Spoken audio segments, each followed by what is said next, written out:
Kira-kira ada hampir 40-an anak-anak kami. Biasa kalau saya datang satu kota di mana saya pasti memberitahu mereka, kumpul gitu. Saudara, tadi dalam perjalanan Iwan Ko itu tanya kepada saya tentang konsep ini. Bayangkan, itu saya kagum. Jadi sebagian besar anak-anak kami itu bisa mikir, nanti kalau suatu hari papa ini dipanggil Tuhan, kita ini mau bagaimana ya? Bayangkan saudara, bukan anak kandung tapi bisa mikir seperti itu. Nah, saya tanya, bukan kepada mereka tapi kepada saudara, anak yang diadopsi pun langsung tahu kalau ini papa mamanya. Padahal bukan. Loh, betul tidak? Kan bukan papa mama kan adopsi. Papa mama kandung gak tahu di mana. Jawabannya cuma satu, acceptance, penerimaan. Lihat ayat ini. Ayo kita baca Roma 15 ayat 7. Jadi seorang jawaban yang panjang ada di situ, kok jawabannya nggak dibaca dulu tadi. Sebab itu bagaimana? Terimalah, kata ini, terima satu akan yang lain, sama seperti Kristus juga telah menerima kita untuk kemuliaan Tuhan.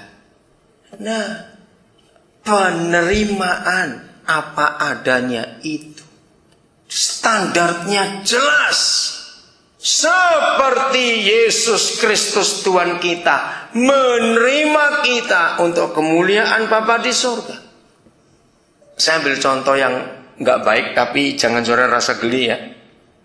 Pernah bukan kejadian, saya tidak tahu saya pernah tahu atau tidak, tapi saya sering tahu juga, namanya anak. Ada anak yang cukup nakal, cukup kuat, bukan nakal lah, kreatif kalau istilah saya. Walaupun pakai pampers, dia masih bisa buka, namanya anak. Nah, maaf ya. Waktu dia berak, dia nggak tahu bagaimana, mungkin gatal atau apa, dia buka sendiri, entah dengan cara bagaimana. So dibuka, namanya anak kecil, kotorannya dilapan kemana-mana begitu semua. Pernah tahu kejadian seperti itu enggak? Pasti ada, bukan?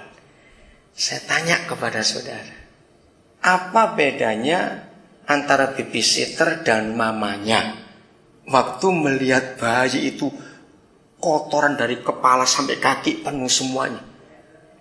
Ayo, bedanya apa kalau babysitter dengan mamanya? Ngerti pertanyaan ini? Ayo cepat jawab, bedanya apa? Mama nggak mungkin, ini kamu terus jangan pakai kuping, ini kamu tuh cemplungin lebak mandi, nggak mungkin dong gitu. Lah jawab iya atau tidak. Walaupun anak itu kotor, kalau mamanya beda cara menerima anak ini dengan babysitter. Ngerti? Nah, seperti itu Tuhan Yesus menerima kita. Dalam kitab Roma pasal 5 mengharukan sekali. Ditulis jelas kapan dia mati untuk kita. Dikatakan ketika kita masih jadi penjahat. Kapan dia memberikan hidup dan kebenarannya. Ditulis ketika kita masih jadi seteru, bukan cuma sekedar musuh. Kapan Yesus mati buat kita? Bukan waktu kita masih baik atau sudah baik. Sesuatu kita lagi jahat dan jadi pemberontak. Itu Roma 5 nanti saudara baca di rumah. Penerimaanlah yang membuat anak-anak itu tahu bahwa mereka itu papa mamaku karena aku diterima. Nah, sebelum saya tahu ayat ini, saya tuh belajar dari anak-anak yang Tuhan berikan kepada saya itu. Sampai ya saudara, maaf ini cuma cerita kemuliaan hanya bagi dia. Beberapa orang itu kalau ngomong tentang saya dan cerita kepada istri saya, kepada beberapa orang, dia bilang begini, Daniel itu heran atau bilang Koden itu aneh. Kalau orang-orang itu koleksinya perangko, ada koleksi sendok, koleksi motor tua, koleksi mobil kuno. Tapi kalau Koden itu koleksinya orang rusak. Ngerti kata itu, saudara? Memang dari dulu Tuhan beri saya hati seperti itu. Makin rusak seseorang, saya tuh makin senang untuk dapat. Nggak tahu kenapa saya punya hati seperti itu. Karena saya membuktikan kepada dunia, hanya Yesus yang bisa merubah orang. Saya tanya, saudara jawab jujur. Menurut saudara, gereja sekarang, walaupun saya nggak nyebut gereja apa, pokoknya gereja, kira-kira siap atau tidak kalau masuk orang gila yang baunya minta ampun, atau masuk seorang pelacur walaupun nggak pakai label, tapi lihat dari dandanannya, pakaiannya, minta ampun, siang-siang norak kayak begitu. Ya, saya tanya, gereja siap nggak nerima orang kayak begitu sekarang? Ayo jawab ini. Siap tidak kira-kira? Yang jawab kok cuma satu. Jangan munafik lah. Ayo jujur, siap atau tidak? Biasanya kalau orang itu masuk, kita ngeliatin, wih, dari ujung kepala terus balik lagi. Ayo jujur, ya tidak? Ini orang dari mana? Itu buktinya.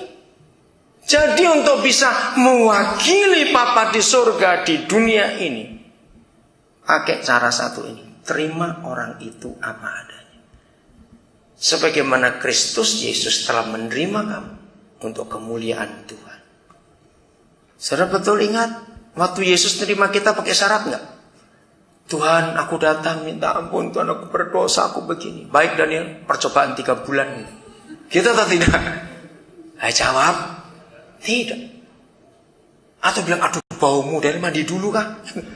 Enggak juga. Nah seperti itu dia mau kita menerima orang lain juga. Kenapa saya diam dulu? Istri saudara, suami saudara orang atau bukan? Yo, saya tanya kok ini. Karena sering lupa masalahnya. Loh betul. Saudara tertawa ini percaya atau tidak? Mengapa saya tanya ini kepada saudara? Istri saudara, suami saudara orang atau tidak? Betul? Berarti jawab bukan orang, awas. Nah, kalau istri kita itu orang, suami kita orang, maka kita pun harus terima dia. Lah yo teruskan. Apaan? Bukan seadanya, beda. Beda jauh. Tunggu. Seadanya dan apa adanya itu beda.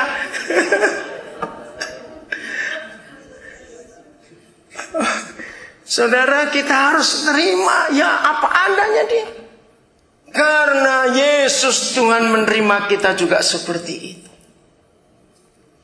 Nah, kalau kita bisa menerima pasangan kita apa adanya, menerima anak-anak kita juga apa adanya, maka gak akan ada kemunafikan, gak akan ada keributan di rumah. Saling menghargai, saling menghormati. Masing-masing kita punya kekurangan. Betul? Masing-masing kita punya. Jadi penting sekali. Maka itu saya gak setuju kalau ada keluarga sudah menikah 40 tahun, 50 tahun, 60 tahun berkata, wah kita kayak teman. Awas itu kayak teman. Nggak bisa bilang kayak teman. Kita harus makin kenal. Kita harus makin akrab. Maka itu anak-anak Tuhan, siapa yang di rumah rajin bertengkar, bertobat hari ini. Benar, kasihan anak-anak sudah. Kasihan mereka. Hadirkan Yesus yang luar biasa dalam pernikahan kita, dalam keluarga kita. Amin. Kalau Yesus ada dalam kehidupan keluarga kita, gak akan ada kemunafikan. Kita di rumah, di luar rumah, sama kondisinya. Anak-anak kita jadi orang-orang hebat. Dunia sudah mengetahui. Anak-anak kecil yang playgroup atau kindergarten itu rajin bertengkar, rajin mukul temannya. Nggak usah jauh-jauh, di rumah lihat papa mamanya begitu. Maka ledakan hatinya dikeluarkan di sekolah. Dan itu bukan rahasia lagi. Anak yang suka bentak-bentak, walaupun masih kecil, karena mereka melihat kita berdua di rumah suka bentak-bentak.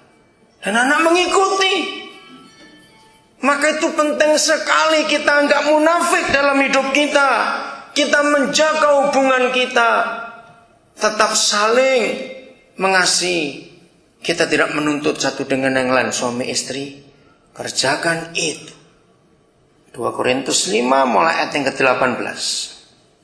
Dan semuanya ini dari Tuhan, yang dengan perantaraan siapa?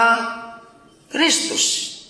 Telah mendamaikan kita dengan dirinya. Terima kasih Bapa.